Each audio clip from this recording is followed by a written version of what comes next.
Hi everyone, this is Raven from Raven Comics, and today we're going to look at that moment when Tim Drake met his version of the future and realized that things were not going to end well for him. We start with Tim Drake, who is remembering what happened years ago. Before he became a Robin, he handed some photographs to Dick Grayson. Dick asks him what is the reason for all this. Tim tells him that Batman is no longer the same since Jason died. Tim knows all about him. Dick is Nightwing and Jason Todd became a Robin after Dick abandoned him. Now Batman needs a new Robin. Dick is shocked. How is it possible that this kid knows everything? Who the heck is he? Back to the present, earlier, an unknown being named Mr. Oz had kidnapped several characters, one of them being Tim Drake. Mr. Oz asks the Red Robin why he joined Batman and why he has been fighting alongside him for so long. Tim tells him that at that time, Batman had gotten out of control. Besides, he was losing many fights that were easy to win. Those were hard days for the Bat, who was plunged into darkness. This was after Jason died. At that time, he was an ordinary guy with an ordinary life. He never thought of donning the mantle of Robin. He just wanted Nightwing to come back to work with Batman. Mr. Oz asked him why he said that to Dick Grayson and not someone else. Tim tells him that he was there when Dick's parents died, that night when they fell from the heights. It was also obvious to Tim Dick had incredible abilities, so it was no surprise that Batman showed up that night and took him with him.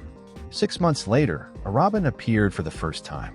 Tim wanted to impress him and have him be amazed at his incredible talents that he had. When they met, he was terrified at the circus because of what had happened. Then Dick Grayson calmed him down and told him he would be back at the circus to perform again. Those words seemed amazing to him. How could someone who had just suffered so much have said those words to him? Anyway, what he wanted was for Dick Grayson to retake the mantle of Robin. If he succeeded, he would be saving the city.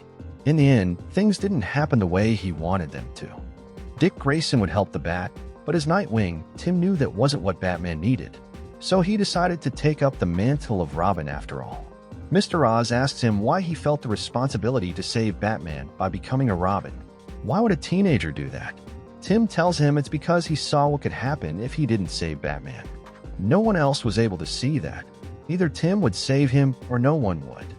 Mr. Oz tells him that when he saved him, he could be done with this Robin thing. After all, he was already a hero. Why didn't he just step aside? Tim tells him that he could have, but at that moment, he realized that heroes don't need a mask, but wearing one helps a lot. Before Mr. Oz kidnapped him, he had already decided to stop being a Robin. A university had accepted him and recognized him as a genius. Mr. Oz asks him why he didn't stop being a Robin from the beginning. Tim tells him that he helped build a new support system. This was a way to fight crime in Gotham. You could say that when they finished it, his presence was no longer needed, but Batman is a lonely hero. Since a year ago, he found his first Robin, and since then he was no longer alone. Mr. Oz shows him some screens. Here he watches the rest of the family fight together. In addition, Bruce is doing everything he can to find him. Recently, Batman learned that Robin was alive and has been doing everything he can to find him. Mr. Oz tells him that he still doesn't answer his question. Whenever he asks him anything, he always relates it to Batman and his loneliness. Tim responds by saying that it was because he found a better way to help this world. Mr. Oz asks what would happen if Batman fell again and the system failed. Did Tim ever think about becoming Batman? Robin tells him that he has never thought about being Batman, and that is something that will never happen. Mr. Oz tells him that he is afraid of what might happen. That's why he created the system to manage everything from afar. Tim asks him if they are done with the interrogation. Mr. Oz tells him that this was never an interrogation. He could have kept quiet without answering the questions. Then it's time to reveal the plans. All this time, Tim Drake was manipulating Mr. Oz to ask him more and more questions. In one of his arms, he is wearing a multitasking bracelet. It's true that he had a hard time deciphering the mainframe codes, but now he remembers that one day he helped Batman with a Kryptonian coding, and that's the one he's using now. The words are finished. Tim Drake manages to free himself. The first thing he does is to give a strong kick to Mr. Oz. Tim doesn't know who he really is or how he got this technology from a Kryptonian. But in truth, he is much smarter and can see everything he has in his system. Tim is using his wand to attack Mr. Oz. At the same time, he tells him that he wants to know everything. Who is he? And why is he keeping them as prisoners in this place? Mr. Oz asks him if he really wants to know the terrible secret of all this. Mr. Oz finds out and tells him that he was also a prisoner of this place, as well as everyone here. The Red Robin immediately recognizes that symbol. Mr. Oz tells him that he is Jor-El, Kal-El's father, known as Superman in this place. Jor-El mentions that Tim is an exceptional young man and knows that people with this intellect have a terrible destiny. Geniuses are doomed to carry the world on their shoulders. He knows he has a pure heart. That is why he sacrificed himself to save his friends. At that moment, Mr. Oz turns to look at him. Robin asks him what the hell he is talking about. Mr. Oz asks him to make a selfish decision for once in his life and not to come back. Superman's father has walked this road all the way and knows it's darker than it looks. Robin asks him why he put him in this place and what the heck he's talking about. He still doesn't understand what's going on. Mr. Oz tells him that this is all caused by someone pulling the strings from the shadows. Mr. Oz is about to leave, but first he tells him that this prison is not really what it seems. Tim has to remember those words in his mind. There is a being who is pulling the strings of this universe from the shadows. He is the one who really made him look at Tim Drake. At the moment, this powerful being is looking elsewhere. You could say he is distracted elsewhere as he prepares to act. Mr. Oz needs to put his plan into action before it's too late. But does he really want to save this planet, or does he want to save someone else? There seems to be no escape for this world. Jor-El also tried to save his world from the beginning, but gave up when he realized he couldn't do it. Tim Drake should do the same too. Mr. Oz escapes. Tim asks him to come back. He still doesn't understand things. Now that Tim is alone, he connects to the central computer. This is with the intention of trying to connect it to Gotham. He may still have a chance to get out of here.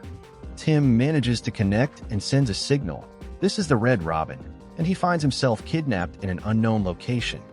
A person claiming to be Superman's father is behind it all. Unfortunately for him, no one is able to hear him. It seemed that all was lost, but suddenly Batman communicates with him. Tim asks him if he can come to his rescue. Batman tells him that he is also a prisoner in this place. If he wants him to help him get out of here, he will first have to open the cells that are holding him. Tim gets to work. He has to do it before Mr. Oz comes back again. Tim enters the central computer and deactivates all the shields. Therefore, everyone who is a prisoner can now escape. Tim runs through the corridors of the facility in search of Batman. After advancing, he finally reaches Batman's cell. The Bat looks at him and recognizes him as the real Tim Drake. The Red Robin is surprised to see that Batman was also a prisoner in this place. Suddenly, some very strange noises start to sound. Tim asks what's going on. Batman pulls him aside. This is something weird. Batman is using a gun in the distance. Tim is impressed by what he is looking at. Batman gets upset. He asks him to open only his cell, not all the prisoners. Now the two of them are in big trouble. The Red Robin asks him why he is using a gun. In all his time as Robin, he never watched Batman use them. Batman tells him that this is the gun with which Thomas and Martha Wayne were killed. He is using it to redeem a tool of evil. Robin realizes that this is not Bruce Wayne. Batman tells him he is very smart. Then he reveals his identity. This is the Tim Drake from the future. Robin doesn't understand. He would never become Batman. His future self asked him to stay behind him. Remember that they were not the only prisoners in this place. An extremely powerful beast is about to arrive. Doomsday is here, and he is set to finish them both off. To find out how Tim Drake became Batman, we are going to travel to the future. Exactly how much time has passed is not specified, but we are many tomorrows from today. On top of a building is anarchy. In that place, an unknown character tells him that he needs to understand one thing. He really doesn't want to do this. He doesn't want to do any of this. The character turns out to be Batman. Anarchy tells him that he will stop him. Batman tells him that he didn't choose this path. The path chose him. Batman starts with his attack. Anarchy tries to defend himself, but is unable to do anything. The Bat tells him not to be ridiculous. The technology he uses cannot be used against him. After several years, Batman began to admire him. His madness and the vision he had of this city were incredible. He even considered him as a noble person. Anarchy always puts all his trust in people to make the right decision. Anarchy tells him that he can flatter him all he wants, but he won't talk, and most importantly, Tim won't find who he is looking for. The words are finished. Batman readies his weapon and kills his enemy. While on the ground, Batman pulls out a card that was in Anarchy's vestment. Suddenly, someone arrives and asks Batman to put his hands up. Commissioner Renee Montoya is here. and she comes with a lot of cops, according to the law called the Free Goth. There should be no bats in this city. Batman tells her that for now there will be. Then he pulls out his hook gun and leaves the place. We are in the Batcave. Batman sets out to go to the mainframe. When he arrives, the computer welcomes him and tells him that they just received an urgent message. The message was sent by Superman, who tells him that Victor's team has prepared another assault on the fortress. It is important that Batman comes. The Titans need him. Superman knows him very well and knows that he could help them defeat their opponents. Before speaking further, Batman asks the computer to delete this message. After that, he puts the card he took from Anarchy into the mainframe. In these, we see a Stephanie, where Anarchy asks her if she is sure she wants to return to Gotham. She may not last a second in this city. She won't have the protection of the League anymore. As Stephanie tells her that she's been running from this for a long time, it's time to face Tim Drake. She has to stand up to him and make him stop all his madness. Anarchy tells her that this is all her fault. He's the one who put her on this path. As Stephanie asks him to stop, Tim Drake did all this by himself. He tried to hold this world together, and when he couldn't do it anymore, he broke. Be that as it may, she believes her Tim Drake is gone and will never come back. The recordings are finished. Suddenly, a blue force grabs Batman and teleports him to another place. We return to the present day. We are in the prison of Mr. Oz. Recall that earlier, Doomsday was about to attack them. In order to defeat their enemy, both Tim Drake will have to work together. The Red Robin uses his wand to electrocute him, but Doomsday slams him against the wall. It's Batman's turn to attack. The Bat loads his gun with kryptonite and starts firing. At this, Doomsday is a little weakened. Batman helps his younger version. The Bat tells him that he used synthetic kryptonite. It may break his skin, but he will most likely recover in a few seconds. If Robin wants to survive, he has to go to Batman now. As they run, Robin asks him how the hell he knows what to use to break Doomsday's skin. Batman tells him that it all started when he was his age. He realized that no matter how much he trained, he would never be on the level of Batman and the other Robins. Of course, speaking in terms of combat skills, his main advantage was that he was smarter than all of them. He knew he could use his knowledge to create the technology that would help him win any battle. That's why he prepared himself to fight against any of his opponents, even Doomsday. For a month, he spent analyzing any strategy to destroy the main groups, such as the Justice League and the Rogues. In his suit, he has everything it takes to win. Batman comments that he's been trapped in this place for a year, but it's time to go home. To do this, he will use a teleportation system they have modified in their mainframe. If he sets up his bracelet and manages to decipher the correct frequency, he can get out of here. With that, they can be back in Gotham City. Batman mentions that they will not time travel. They will go back to Red Robin's Gotham so they can then return to their timeline. He must do that because he needs to redirect the energy flow of his bracelet. Robin asks him to stop. That was a lot of information to process. Batman tells him he already processed it, but he just didn't like the words he heard. Batman knows what he's thinking. How did this happen if he never wanted to become Batman? The Bat doesn't explain himself to him. Be that as it may, things happen for a reason. We're outside the main room where he's trying to enter, but he is attacked by heavy weaponry. Such looks like Batman had left an attack prepared, and we even see a bomb detonate. Batman asks his armband to infiltrate the mainframe and activate the emergency doors. By doing this, they will keep Doomsday busy. Still busy getting out of here fast. Meanwhile, the Red Robin asks him what happened. Why did he become Batman? His version of the future tells him that a lot of horrible things happened when he was young. The truth feels that he fell too low. Really, he never wanted to use a gun or become a killer. He couldn't stop himself, and at the end of the day, he was destined to become what he was meant to become. Robin tells him that doesn't make sense. He would never do any of this. Batman asks, then who would? Who protects Gotham when Bruce Wayne dies?